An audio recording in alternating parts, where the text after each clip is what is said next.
Vamos a iniciar, hermanos, la escuela dominical. Esperamos que sigan viniendo hermanos y para que escuchen la palabra de Dios. Vamos a orar para iniciar. Bendito Señor, te damos gracias por el momento que tú nos das en esta mañana de poder abrir tu palabra y ver estos temas sobre las profecías futuras. Pedimos, Señor, que tú traigas a los hermanos con bien, que aprecies sus pasos, que estén en el camino.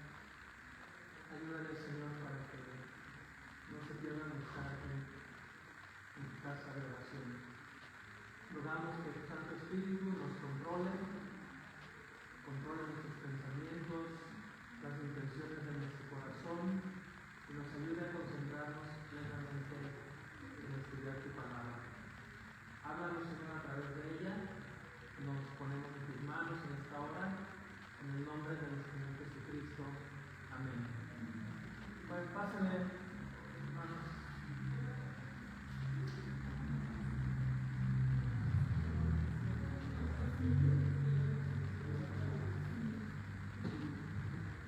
Bien, tomen asiento. Cuando van a estar entrando los hermanos. Vamos a estar viendo, hermanos, este tema que sigue, las bodas del Cordero. ¿Sí? Las bodas del Cordero. ¿Qué es esto? ¿Qué significa? ¿En qué momento se va a llevar a cabo este evento profético? Donde, si usted ya ha recibido al Señor Jesucristo como su Señor y Salvador personal, usted va a participar de estas bodas, de las bodas del Cordero. Pues vamos a ver en qué momento sucederá esto y vamos a ir viendo en la palabra de Dios cada uno de estos puntos. La boda del Cordero, dentro de la serie que estamos viendo, lo que viene, entendiendo las profecías del fin de los tiempos.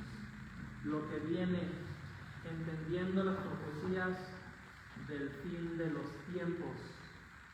¿Quién me dice cuál fue la primera profecía que vimos? ¿Cómo se llamó? El arrebatamiento, el rapto de la iglesia. Segundo tema que vimos.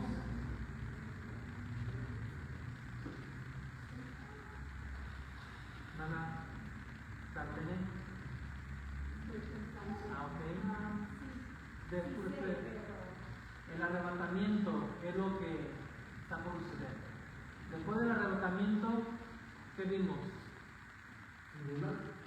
El tribunal de Cristo, donde es el juicio para todos los creyentes, todos los cristianos. Y hablando de cristianos, tiene que ver con Cristo, ¿verdad? Los muertos en Cristo resucitarán primero. Entonces, ¿quiénes son los muertos en Cristo? Aquellos que aceptaron a Cristo en su corazón y que murieron. ¿Sí? Ahora vamos a aclarar un poquito más acerca de eso. Después del arrebatamiento, ¿qué vimos? Después del tribunal de Cristo, ¿cuál fue el tercer tema que vimos?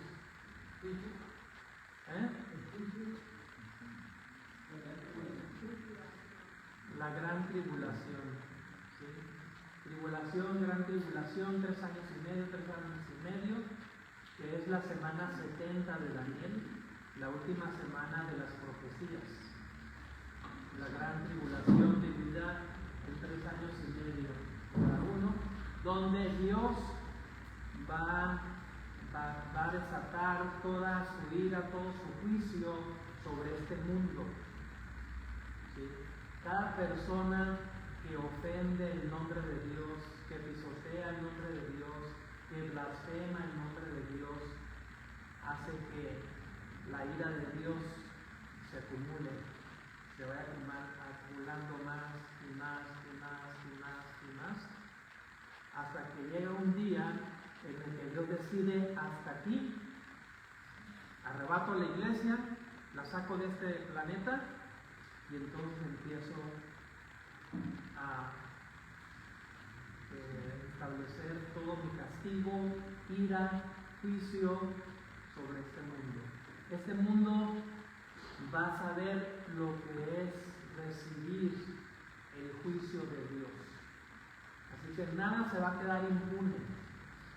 Nada de las cosas que actualmente las personas inconversas hacen, toda esa maldad, asesinatos, secuestros, violaciones, robos, etc. Nada de eso se va a quedar impune. Dios lo va a llamar a juicio, primero dentro de este planeta Tierra. Eso sucederá en la gran tribulación, que son los capítulos 9 al 16 de Apocalipsis. Todo el terror que habla ahí que la gente en este mundo está viviendo es en esos 3 años y medio de gran tribulación, y es la mayoría de lo que habla el Apocalipsis. Mucha gente le tiene miedo al Apocalipsis, lo que dice ahí, y con justa razón.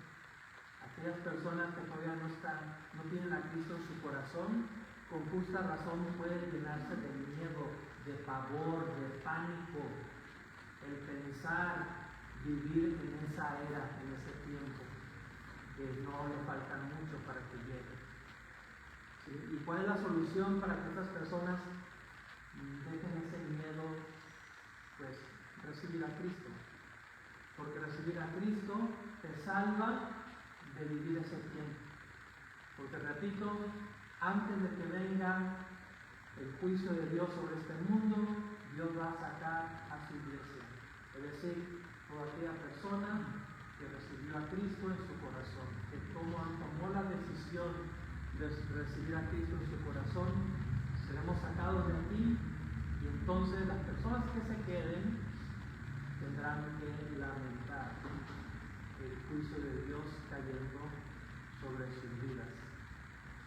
Es algo que no le deseamos a nadie, por eso existimos como iglesia.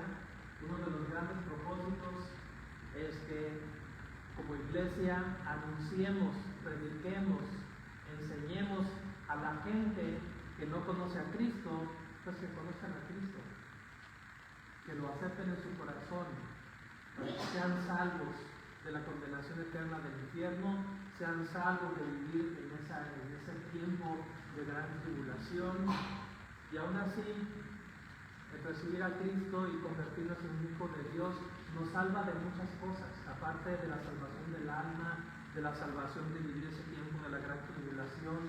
Constantemente, todos los días, Dios nos está salvando de muchas situaciones, ¿sí?, en este mundo, que Dios cuida de sus hijos.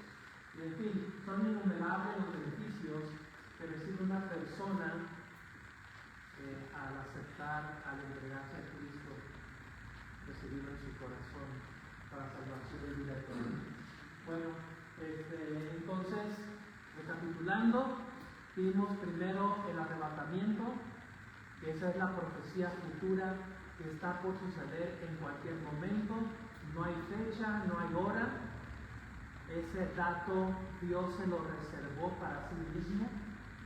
Y el Señor Jesucristo, cuando estuvo aquí en la tierra, Él mismo dijo de su boca: ni los ángeles que están en el cielo saben la hora y el día en que esto ha de acontecer.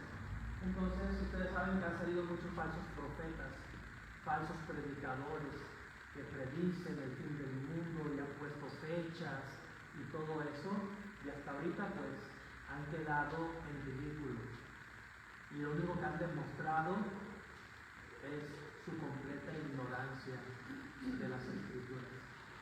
No queremos nosotros ser ignorantes también, por eso tenemos iglesia y un pastor aquí que enseña y predica, para que salgamos de la ignorancia de lo que dicen las Escrituras, estemos bien enterados, bien informados, y no nos sorprendan los falsos maestros de la Biblia, con enseñanzas, con doctrinas, con especiales que realmente no las vemos por ningún lado de la Biblia.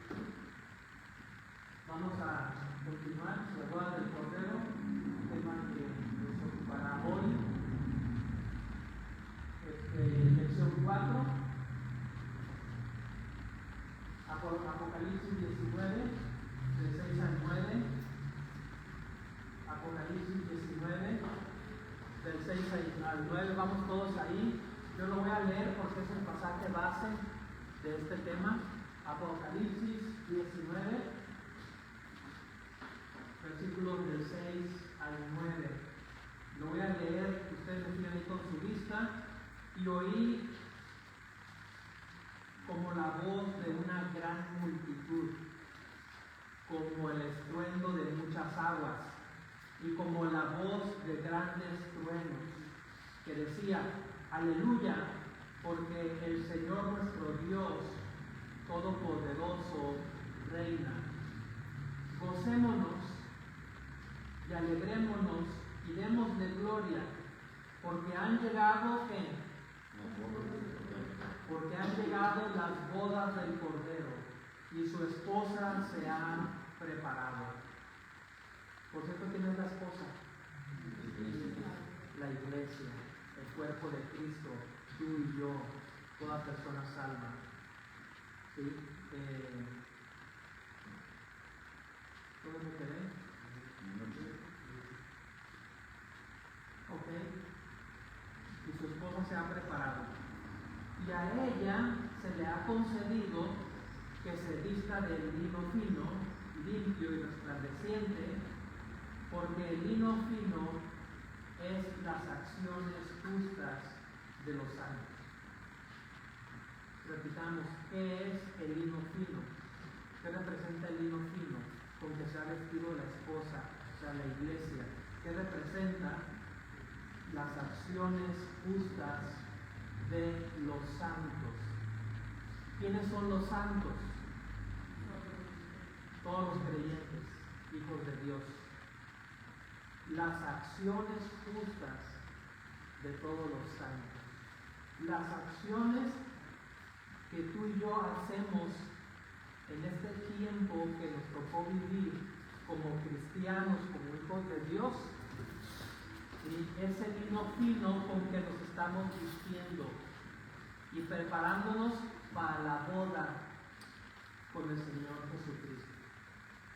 Y así como una esposa, una novia se viste de blanco, se viste de esas vestiduras que le preparan para el encuentro con su futuro esposo en esa boda, así también hoy en día, hermanos, tú y yo nos estamos preparando como iglesia, como cuerpo de Cristo, para esa boda que nos espera. ¿Y qué son las vestiduras con las que debemos estarnos vistiendo, preparándonos para esa boda? Las acciones justas que tú y yo podemos hacer para honrar y glorificar el nombre de Dios. Entonces, esto mismo nos está diciendo cómo debemos prepararnos para ese encuentro con el novio, con el futuro esposo que es el Señor Jesucristo. ¿Cómo debemos estarnos preparando? La novia, repito, pues va y se compra el vestido blanco, va con una modista para que se lo diseñe, se lo mide, ajusta para que le quede perfectamente bien. En fin, tanto y tanto que se prepara una novia en la cuestión de su vestidura, de su vestido, para ir al encuentro con el esposo en esas bodas. Así nosotros debemos de estarnos vistiendo, preparándonos de la forma en que nosotros vivimos hoy en día, es en preparación para la boda que nos espera con el Señor Jesucristo. ¿Sí? Lo dice aquí la palabra de Dios. Ella está en el versículo 8, y a ella se le ha concedido que se vista de lino fino, limpio y resplandeciente, porque el lino fino es las acciones justas de los santos. Entonces, cada obra justa que hacemos, de servir al Señor, de ayudar a los demás, de leer la Biblia, de orar, de llevarnos bien como hermanos en Cristo, de apoyarnos unos a otros, de orarnos por otros, en fin, tantas y tantas acciones justas que podemos mencionar que debe estar haciendo un verdadero cristiano, un verdadero hijo de Dios. Todo eso es en preparación para ese encuentro con el Señor Jesucristo en las bodas del Cordero. ¿Sí? Versículo 9. Y el ángel me dijo: escribe, bienaventurados los que son llamados a la cena de las bodas del Cordero. Y me dijo: estas son palabras verdaderas de Dios. ¿Usted ha sido llamado a la cena de las bodas del Cordero? ¿No habrá que usted ha sido llamado? ¿Sí? ¿Ya tiene la invitación? Muy bien. ¿Sí? ¿A quién le falta esa invitación? Levante la mano. David ya tiene una invitación. ¿Sí? Fer, ¿ya tiene la invitación? ¿Sí? A ver, muéstrame. Corazón, ¿verdad? El Espíritu Santo enseñando el corazón. Si alguien no tiene esa invitación, es muy sencillo, la puede adquirir recibiendo a Cristo en su corazón. ¿Sí? Es la invitación para la cena de las bodas del Cordero. Y dice: bienaventurados los que son llamados a la cena de las bodas del Cordero. Dios les bendiga, hermanos. Un gusto poderles ver, saludarles. Muy bien. Estamos hablando sobre el tema de las bodas del Cordero. Y estaba ahorita justamente preguntando, hermano Luis, si ya cuántos hermanos aquí ya tienen la invitación para la cena de las bodas del Cordero. Me dice pues casi todos, yo creo que todos. ¿Usted ya la tiene? Amén. Así es. Todo aquel que ya ha recibido a Cristo en su corazón ya tiene esa invitación. Ya está seguro de que va a estar en la cena, en las bodas del Cordero. Y bueno, aquí estamos, hay que seguirnos preparando, diciéndonos de ese vino fino, que son las acciones justas de todos los santos. ¿Vale? Introducción. Así como en la tierra las bodas son eventos de gozo y preparación cuidadosa, las bodas del Cordero serán la celebración suprema de Cristo con su iglesia. Contexto: después del arrebatamiento y el tribunal de Cristo, que ya vimos, la iglesia, ya purificada de toda obra inútil, está lista para presentarse como esposa gloriosa ante el Señor. Repetimos lo que está por acontecer dentro de las profecías futuras: arrebatamiento. Dios nos arrebata como iglesia, el tribunal de Cristo, donde vamos a dar cuenta de cada acción que hicimos aquí en la tierra, donde nos va a llevar a ganar o perder recompensa, y después de eso, las bodas del Cordero. Y mientras, ¿qué pasa aquí en la tierra? Ya vimos la semana pasada la gran tribulación, el juicio de Dios sobre este mundo a través de la gran tribulación en unos 3 años y medio, segundos 3 años y medio, primeros 3 años y medio tribulación, gran tribulación los segundos 3 años y medio, que hacen en total 7 años, que es la semana número 70 de Daniel. ¿Sí? Yo como que repito a veces, varias veces las cosas, ¿no? ¿Sí? Recuerden que cuando un maestro repite mucho un punto por ahí, es porque eso va a venir en el examen. Sí, es una clave. Bueno, la claro, no voy a hacer examen, porque capaz de que el domingo pasado ya nadie viene. Porque si a un estudiante le causa pánico algo, son los exámenes. Aquí no hay examen. Aunque ahora sí que el examen el Señor nos lo va a hacer allá en el cielo, en el tribunal de Cristo. Muy bien. El significado de las bodas del Cordero. Punto A. Primeramente el esposo. ¿Quién es el esposo? Pues nuestro Señor Jesucristo. Cristo es presentado como el esposo que ha amado y entregado su vida por la iglesia. Ha amado y entregado su vida por la iglesia. El Señor Jesucristo, alguien que me lea Efesios 5, 25 al 27. Efesios 5, 25 al 27.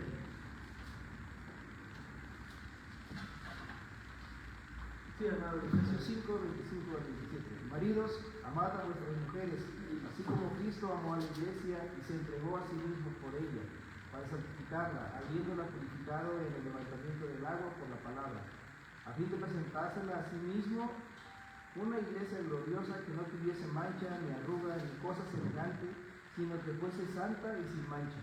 Muy bien. A fin de presentársela a sí mismo, una iglesia gloriosa, que no tuviese mancha, ni arruga, ni cosa semejante, sino que fuese santa y sin mancha. ¿Sí? Ahí dice claramente que el Señor Jesucristo se le va a presentar la iglesia, ¿sí?, gloriosa, y va a ser en ese momento de la boda del Cordero. ¿Sí?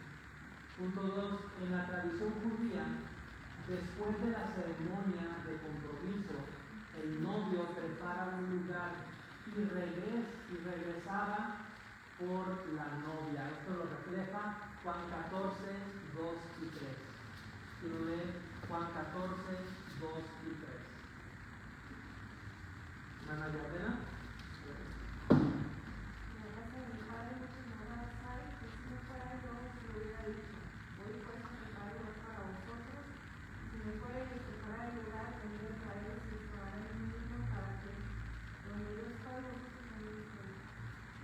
Lo mismo el Señor Jesucristo nos dijo: voy a ir a preparar lugar, a preparar casa, a preparar moradas como el novio. Y luego que ya esté listo ese proyecto de prepararnos casa, va a venir por nosotros. ¿Sí? Y nos va a esperar allá en las nubes, en el aire, para irnos con él a esos eventos. Muy bien. Número 3. Identidad del novio. Jesús es presentado como el esposo que viene por su iglesia. Y vamos a leer Mateo 9:15 y Juan 3:29. Mateo 9:15. Mateo 9:15.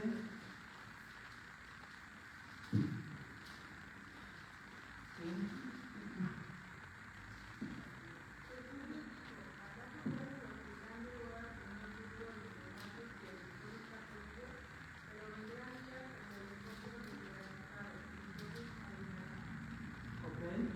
¿Acaso pueden los que están de boda tener luto, entre tanto que el esposo está con ellos?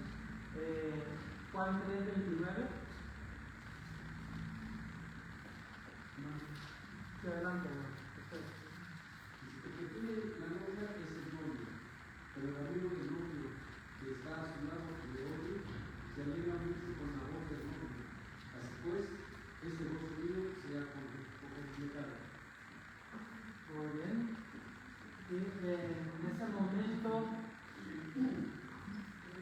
pues nos vamos a alegrar porque vamos a ver al Señor Jesucristo y vamos a escuchar su voz. Y va a ser una boda, un encuentro, un matrimonio que es para siempre. Siempre ha sido la voluntad de Dios que todo matrimonio sea por siempre. ¿Sí? El divorcio, ¿sí?, nunca ha sido el plan de Dios para nadie, mucho menos en ese matrimonio en el que Cristo va a participar directamente. ¿Sí? punto de la esposa. ¿Quién es la esposa? La iglesia redimida. ¿Sí? La iglesia redimida. ¿Quiénes son la iglesia? Porque ahí primera Tesalonicenses 4, cuando leímos acerca del arrebatamiento, dice la Biblia que los muertos en Cristo resucitarán primero. Y luego nosotros, los que hayamos quedado, seremos arrebatados juntamente con ellos en las nubes para recibir al Señor en el aire. Así está siempre con el Señor. Muertos en Cristo, vivos en Cristo. ¿Sí? ¿Quiénes son la iglesia redimida?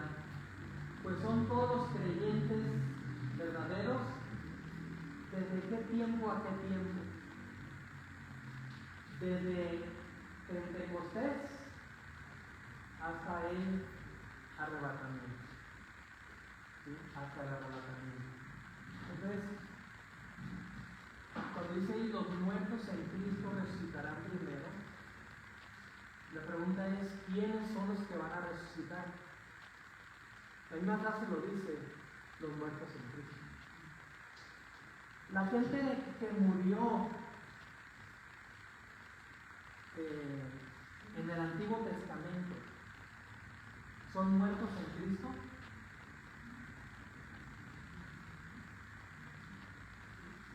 ¿Son muertos en Cristo? Entonces, ¿quiere decir que ellos se van a resucitar en ese momento? Ahí hay algo muy interesante para analizar. Muy interesante para analizar, y tengo preparada otra presentación. Aquí vamos a hacer un paréntesis y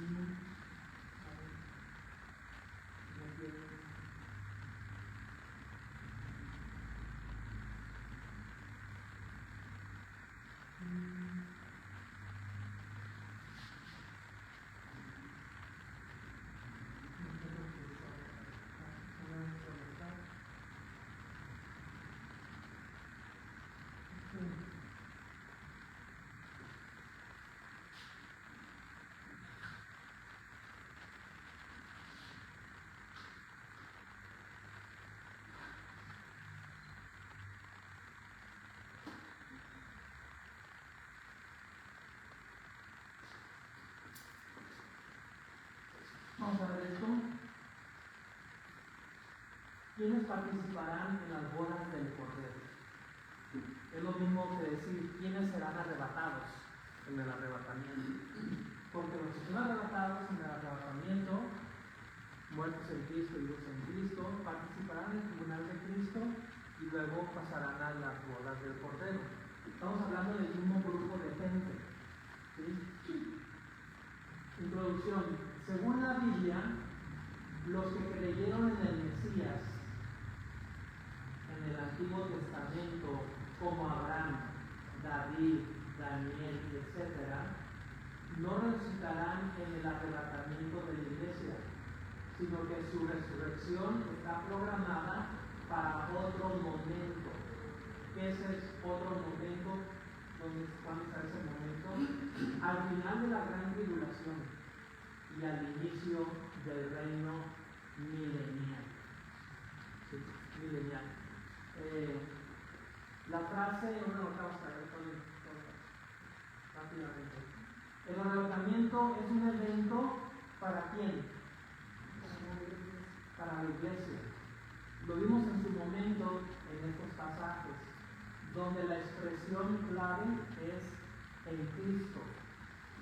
Se refieren a aquellos que forman parte del cuerpo de Cristo, es decir, la iglesia. El cuerpo de Cristo es específicamente la iglesia.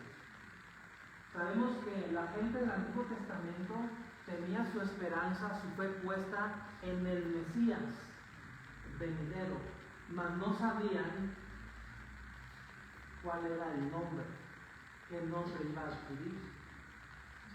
Simplemente el Mesías. Cuando viene el Señor Jesucristo, cuando nace el Mesías, pues se le pone el nombre de Jesús. Cristo quiere decir el Mesías. Sí.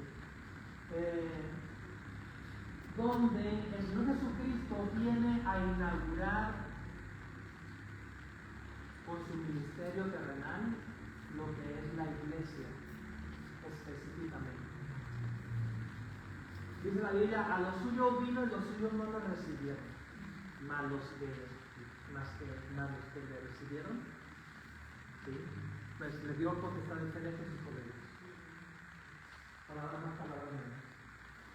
Entonces, no le tomó por sorpresa al Señor Jesucristo que su pueblo Israel lo rechazara, porque ya estaba dentro del plan de Dios, para que la salvación pudiera venir a nosotros los gentiles. Para eso, como Dios ya tenía dentro de sus planes a nosotros los gentiles, o sea, los que no somos judíos, ¿sí? Tuvo que venir el Señor Jesucristo, ser rechazado por su pueblo para abrir la puerta de salvación a todo el resto del mundo, de los países. Y gracias a eso tú y yo somos salvos, porque fuimos contados dentro del pueblo de Dios, nosotros los gentiles que no estábamos ahí incluidos.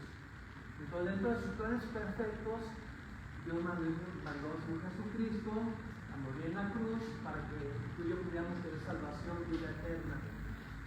Y ese es el tiempo que ahorita estamos viviendo, la era de la iglesia. No estamos viviendo en el tiempo del Antiguo Testamento, eso ya pasó.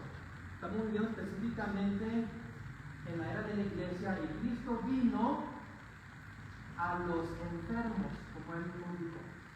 No vino a los sanos, refiriéndose al pueblo de Israel. Vino a los que tienen necesidad de médico, que somos los gentiles, los que de plano no queríamos nada con Dios, que andábamos con otros dioses falsos, etc. Por eso vino el Señor Jesucristo. ¿Sí? Y a este tiempo se le llamó la era de la iglesia. Entonces, ahorita el plan de Dios es la iglesia, no es el pueblo judío. El pueblo judío está como en stand-by, ahí aparte esperando. Hay un momento en el que el pueblo judío va a entrar dentro de la escena de las profecías de Dios. Ahorita es el tiempo de los gentiles. Es el tiempo de la salvación de los gentiles. No es el tiempo de salvación de los judíos. Aunque un judío, si hoy en día quiere ser salvo, puede ser salvo, pero es sumamente difícil. Y los misioneros que se han dedicado al pueblo judío pueden atestiguar esto. Mas, en cambio, cada día cientos, no sé, miles de gentiles se convierten a Cristo en todo el mundo. Y para que un judío sea salvo, está súper difícil. No es el tiempo de ellos. Llegará el tiempo de ellos. Por lo tanto, ahorita Dios trabaja con el pueblo gentil. Eres salvo, mueres en Cristo. Pues ya Cristo vino por su iglesia y llegó el tiempo de la cosecha, y entonces Él un día nos va a jalar a todos y nos va a llevar. Los del Antiguo Testamento tienen que seguir esperando. No es el tiempo de resurrección de ellos, es el tiempo de resurrección de la iglesia, de los muertos en Cristo y de los que estén vivos en Cristo. Hubo una resurrección especial, ustedes recordarán. Después de la resurrección de Cristo, ahí en Mateo 27, 51 al 53, alguien que lo lea por favor así rapidito. Mateo 27, 51 al 53.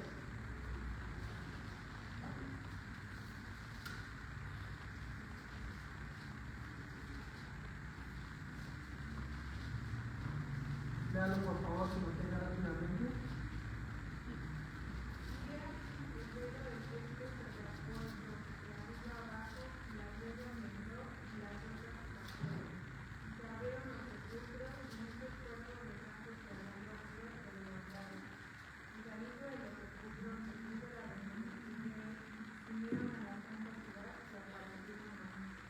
Ok, ahí sigue la lectura.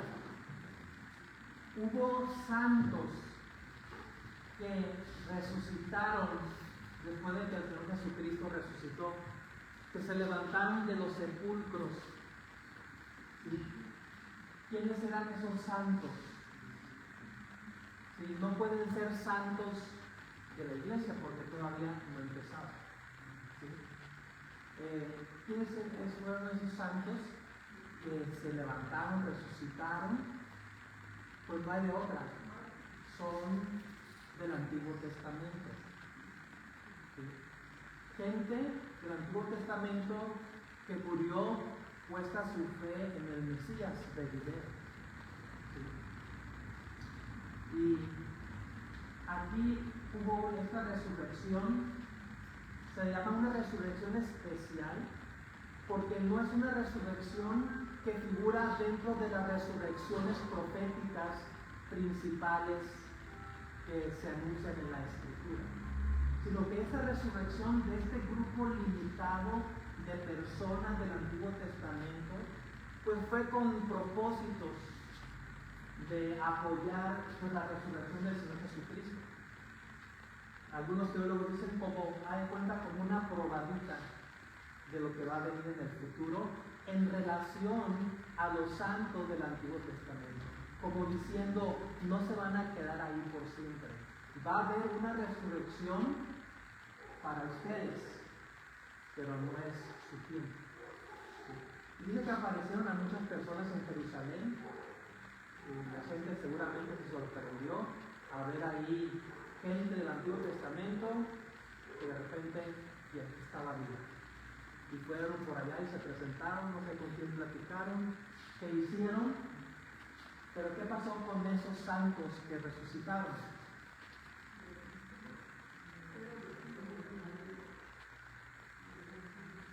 ¿Vivieron por siempre? Murieron de nuevo. Ya resucitaste, ya viste el asunto como está, ya cumpliste una de las profecías en relación al Señor Jesucristo, te vuelves a morir. Y ahí te quedas hasta tu resurrección. Eso fue como las primicias de la resurrección de la gente del Antiguo Testamento en relación con la resurrección del Señor Jesucristo. Lo puse aquí, ¿quiénes eran?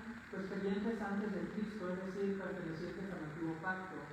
Estas personas volvieron a morir. Las resurrecciones futuras tienen la característica de que las personas no volverán a morir. ¿Sí? Eso es un detalle muy importante. Una vez que los muertos en Cristo resucitan, ya no van a volver a morir, nunca más, jamás. ¿Sí? Igual que los santos del Antiguo Testamento, igual que la gente inconversa que murió sin Cristo. También nunca más van a volver a morir una vez que resuciten. Fueron un testimonio público, estos santos del Antiguo Testamento que resucitaron fueron un testimonio público, aparecieron a muchos en Jerusalén, confirmando que la victoria sobre la muerte es real. ¿Sí? El propósito es señalar que Jesús es primicia de los que durmieron, según como dice 1 Corintios 15:20, y que su resurrección garantiza la resurrección futura de todos los que son suyos. Es decir, tanto los que murieron en el Antiguo Testamento como los que murieron en el tiempo de la iglesia, todos van a resucitar, pero cada quien en su momento, en su tiempo. ¿Sí? ¿En qué momento resucitarán los santos del Antiguo Testamento? Alguien que te lea Daniel 12, 1 al 2. Daniel 12, libro profético. Daniel 12, 1 al 2.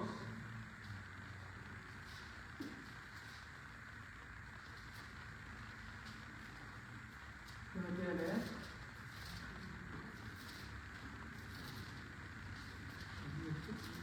12, 1 al 2. En aquel tiempo se levantará un día el gran príncipe que está de parte de los hijos de su pueblo, y será tiempo de angustia, fue desde que hubo gente hasta entonces, pero en aquel tiempo será libertado su pueblo, todos los que se hayan escritos en el libro, y muchos de los que duermen en el polvo de la tierra serán despertados, unos para la vida eterna y otros para vergüenza y confusión perpetua. Ok.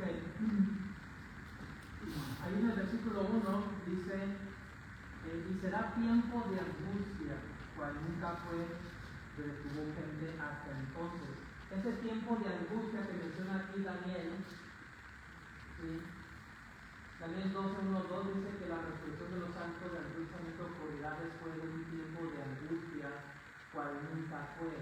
Como Daniel es un libro profético, este tiempo de angustia, cual nunca fue, se refiere a la gran tribulación, a los 3 años y medio de gran tribulación, porque se dice en ese tiempo que vendrá un tiempo que no ha habido antes y un tiempo que no habrá después.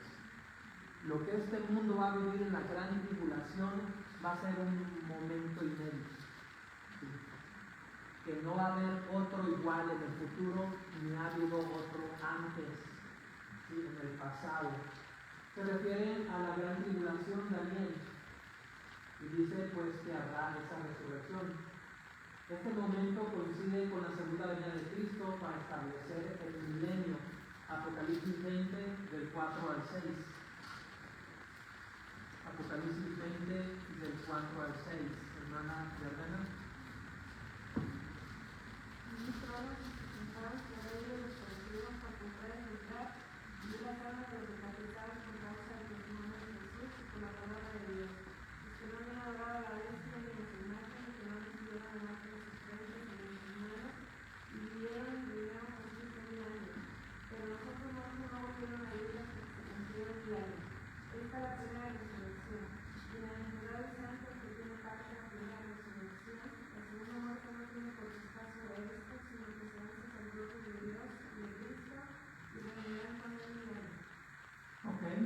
Aquí habla tanto de la resurrección de los que van a morir dentro de la gran tribulación, como la resurrección de los santos del Antiguo Testamento.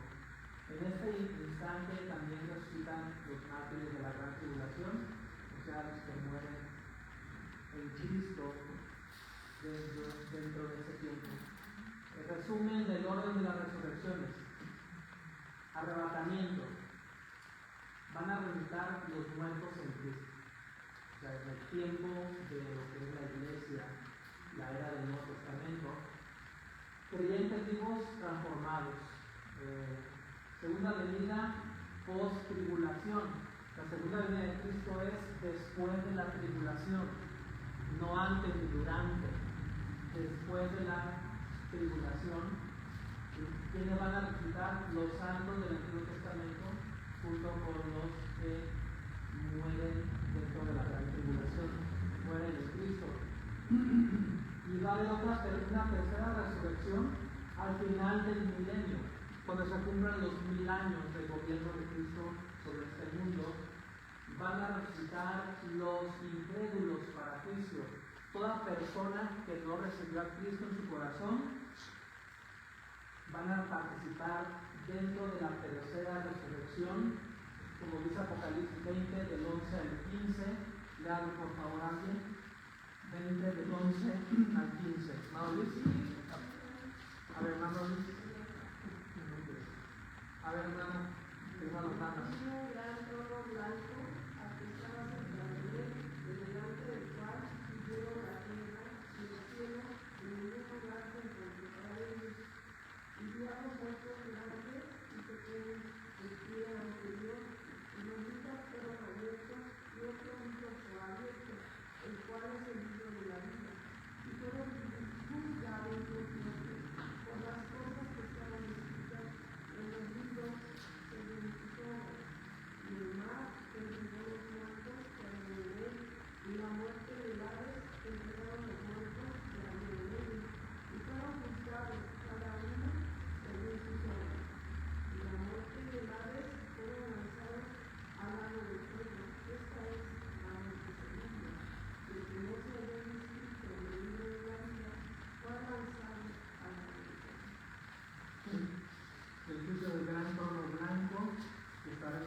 3 resurrecciones. En el arrebatamiento, solamente gente que aceptó a Cristo en su corazón. Después de la tribulación, en la segunda venida del Señor Jesucristo para establecer el reino milenial, resucitan los santos del Antiguo Testamento y los mártires de la gran tribulación, y al final del milenio, la gente inconversa que murió sin Cristo va a resucitar también para entonces ser lanzados al lago de fuego. Y el que no se haya inscrito en el libro de la vida fue lanzado al lago de fuego. Eso es, en esa resurrección y juicio van a participar la gente inconversa que hoy en día pues tú le hablas de Cristo, no quiere nada, se burlan, consideran otras cosas mejores que eso, y les sorprende la muerte y pues ya están reservados para la tercera resurrección, en la que no deseamos que nadie participe, y es la insistencia hoy en día de nosotros a toda la gente que reciba a Cristo, para que tengan parte en la primera resurrección, ¿sí? En el arrebatamiento, en el tribunal de Cristo, en las bodas del Cordero, y no tengan que pasar por el juicio de la gran tribulación, o peor, que tengan que ser reservados para resucitar en la tercera resurrección, que es para condenación eterna. ¿Sí? Bueno, ese es el paréntesis que quería hacer, y vamos a continuar con la lección principal que estamos aquí teniendo.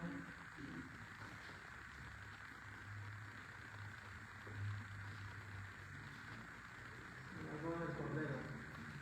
Bueno, la esposa de la iglesia reunida, todos los creyentes verdaderos, desde Pentecostés hasta el día del arrebatamiento, que es el periodo de tiempo que estamos viviendo en este momento, vestida de lino fino, símbolo de justicia y santidad. Apocalipsis 19:8, ya lo leímos hace un momento. Identidad de la novia por los redimidos en Cristo, desde Pentecostés hasta el arrebatamiento. Ahora se lean en estos pasajes, 2 Corintios 11:2, Apocalipsis 19:7 y 8, y Efesios 5:31 y 32. ¿Quién empieza? 2 Corintios 11:2. Porque os celo con celo de Dios, pues os he desposado con un solo esposo para presentaros como una virgen pura a Cristo. Muy bien. Apocalipsis 19:7 y 8. Apocalipsis 19:7 y 8. ¿Listos, hermanos? Se va el tiempo. Hermana Esmeralda.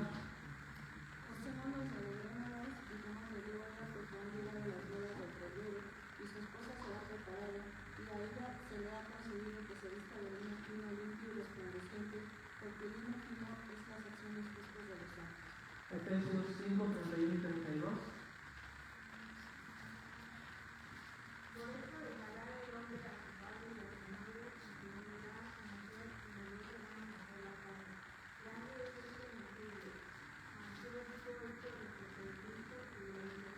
Respecto de Cristo y de la iglesia. Ok.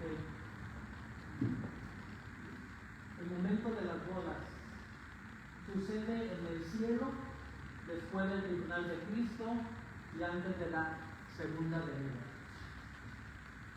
Después usted puede leer Mateo 22 y Mateo 25, donde se ilustra la importancia de estar preparados para este evento, las bodas.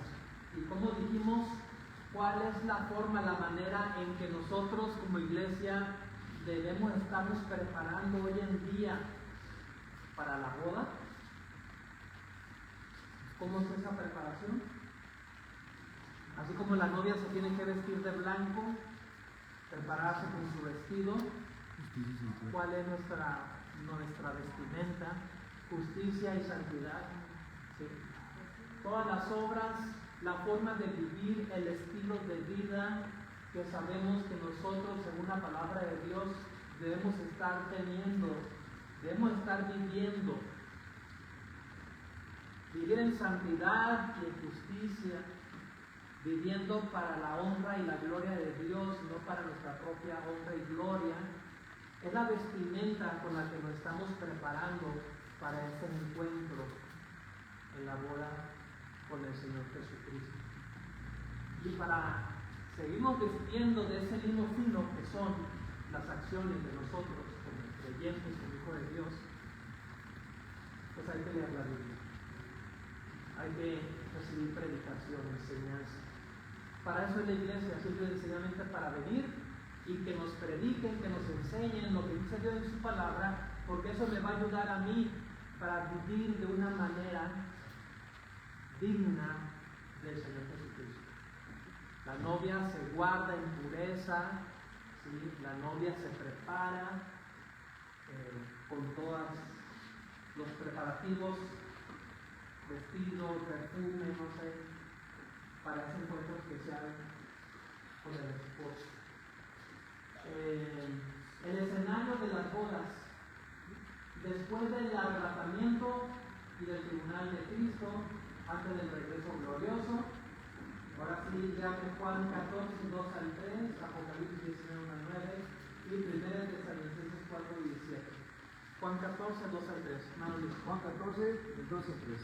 En la casa de mi padre muchas moradas hay. Si así no fuera, yo lo hubiera dicho. Voy pues a preparar lugar para vosotros. Y si me fuere y os preparare lugar, vendré otra vez y os tomaré a mí mismo para que donde yo estoy, vosotros también estéis. Muy bien, hermana Yardena, 19, 19. Después de esto oí una voz de gran multitud en el cielo que decía: Aleluya, salvación y honra, y gloria y poder son del Señor y Dios nuestro. Porque si justos son verdaderos y justos, pues ha juzgado a la gran manera que ha corrompido a la tierra con su publicación, y ha dado a sus testigos del reino de ellos. Otra vez dijeron: Aleluya, y el humo de ellos sube por los siglos de los siglos. Y los 24 ancianos y los 4 seres vivientes se postraron en tierra y adoraron a Dios, que estaba sentado en el trono, y decían: Amén, aleluya. Salió del trono una voz que decía: Alabad a nuestro Dios todos sus siervos, y a los que lo tenéis, así pequeños como grandes. Y oí como la voz de una gran multitud, como el estruendo de muchas aguas, y como la voz de muchos truenos que decía: Aleluya, porque el Señor nuestro Dios todopoderoso reina. Celebremos y llenos de gloria, porque ha llegado el día del Cordero, y su esposa se ha preparado. Y a ella se ha concedido que se vista de lino fino, limpio y resplandeciente, porque el lino fino es las acciones justas de los santos. Y el ángel me dijo: Escribe, bienaventurados que son llamados a la cena de las bodas del Cordero. Y me dijo: Estas palabras son verdaderas y bienes. Muy bien. 1 Tesalonicenses 4, 17. Luego nosotros los que vivimos, los que hayamos quedado, seremos arrebatados juntamente con ellos en las nubes para recibir al Señor en el aire. Y así estaremos siempre con el Señor. A partir de ese momento, dice la Biblia, estaremos siempre con el Señor Jesucristo. Ya nunca más nos vamos a separar de Él. Vamos a estar con Él, tribunal de Cristo, con Él, bodas del Cordero. Vamos a bajar con Él 1000 años gobernando. Y por cierto, ¿sobre cuántas ciudades el Señor le va a poner a usted para gobernar? Que todo depende de esas acciones justas que hoy en día estamos haciendo y que nos van a llevar a ganar recompensas. Ya vimos las 5 coronas, ¿sí? Y algunos que ya están seguros que ya las 5 coronas se las van a ganar, ¿sí? Otros a lo mejor ya iban a ganar media corona de alguna de las 5, etc. Pero va a depender mucho sobre cuántas ciudades Dios Jesucristo te va a poner a gobernar. Porque dice la Biblia que reinaremos con Cristo por 1000 años. ¿Sí? A lo mejor tú dices: bueno, pues a lo mejor no voy a alcanzar ninguna ciudad. Ya de perdida que me toque en mi pueblo gobernar, y que son como 20 familias. O dice usted: pues ya de perdida que me toque Pachuca, ¿sí? O la Ciudad de México, en fin. Ciertamente no sabemos exactamente cómo va a ser eso. La Biblia como que nos da ciertas lucecitas, ciertos destellos, pero a ciencia cierta no sabemos exactamente. Pero, ¿qué implica que vamos a gobernar con Cristo por 1000 años? Implica que le vamos a ayudar, que no va a poder gobernar sobre cierta área, parece que sí, pero como que no hay mucha claridad en ese aspecto. En su momento, el Señor nos lo va a aclarar, obviamente. Ahorita no hay que estar preocupados por eso, ¿sí? Porque a lo mejor ahorita aquí se avientan un pleito los hermanos, políticos sobre todo, de que no, ese territorio ya está reservado para mí, ni te metas ahí, ni te vayas a querer meter ahí. No nos preocupamos por eso, nos preocupamos ahorita por vivir una vida que honre y glorifica a Dios. Y eso va a provocar lo demás. ¿Sí? Lo demás que dejamos en las manos de Dios. Bueno, el gozo de la celebración, plenitud de comunión con Cristo, ya no hay pecado, ni dolor, ni separación. Apocalipsis 21, 3 al 4, que no leen por favor. Apocalipsis 21, 3 al 4.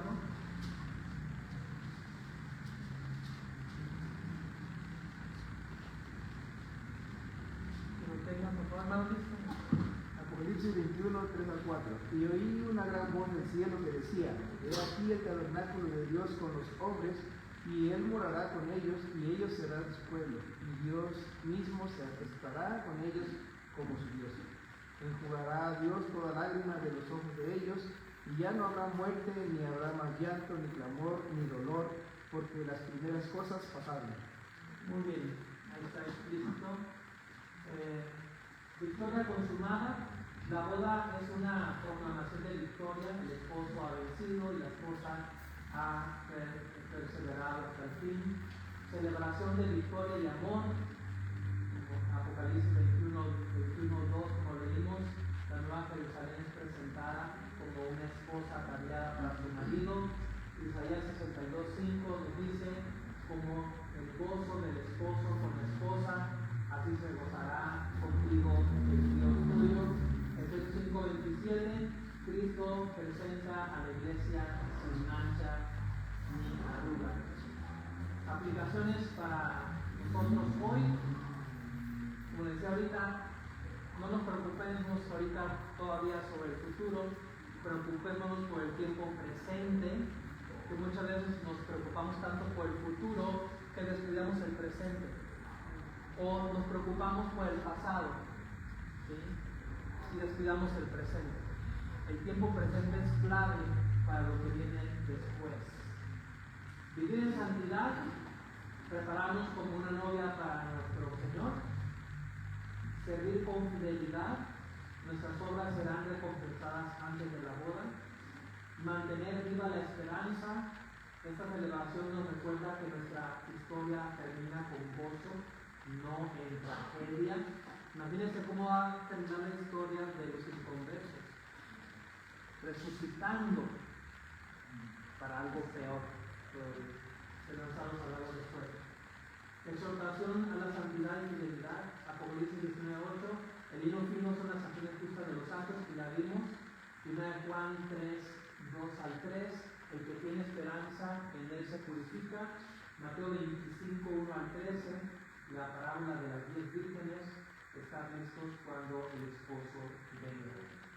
Conclusión: una novia que llega al altar sin estar lista sería motivo de vergüenza. Así el creyente que vive sin preparación corre el riesgo de no estar listo para encontrarse con su Señor. Bienaventurados todos los que son llamados a la cena de las bodas del Cordero. Hoy es el tiempo de alistarnos. ¿Sí?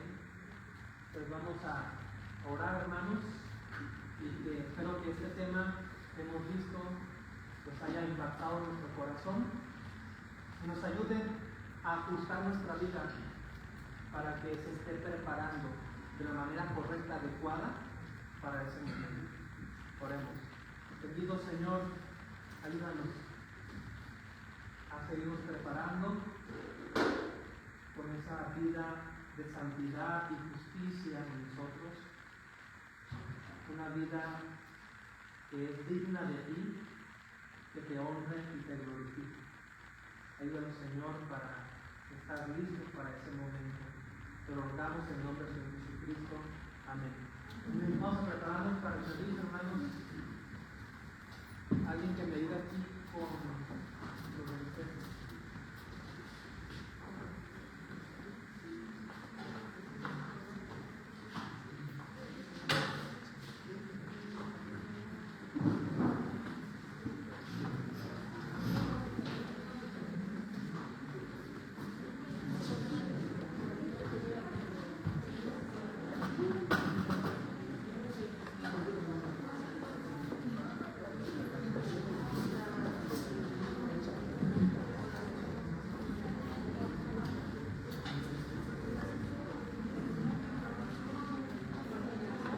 Santo.